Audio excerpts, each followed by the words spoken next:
Trash, tires, and old cars dumped right where everybody can see them. Even a swamp full of antifreeze. But getting the guy who operates the place to clean it up is tough. And getting authorities to make him clean it up turns out to be even tougher.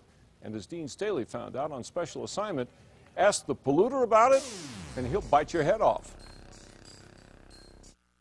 Every EPA system in the world's been here. You name it, they've been here. George Pollock is no fan of the state Environment Department. What were they out here for? I have not a clue. What were they telling you they were out here for? Well, just to harass me and hassle me as far as I'm concerned. Pollock owns the Gallup Mobile Recycling Yard next to I-40.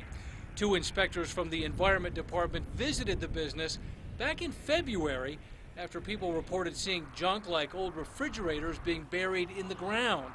An Environment Department spokesman says inspectors reported seeing heavy equipment and freshly disturbed soil consistent with those complaints. They also saw one other thing, a 2-inch deep pool of what appeared to be antifreeze that covered about 1,800 square feet of land. That is absolutely, excuse the language, but bullshit.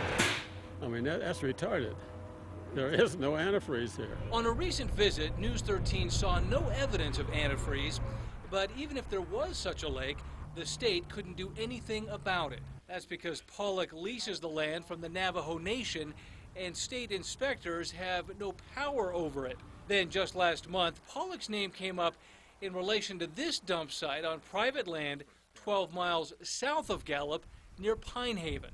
A neighbor tells News 13 the site has been used as a landfill for litter bugs for years. It was already a junkyard, and it was here long before we moved out here. But Pollock says his only connection to this site came in 2008, when the property owner hired him to bail a bunch of crushed cars that were abandoned here. 4 years later, many of those bales are still piled next to the road. A News 13 producer asked him why. How come you didn't move them out of there?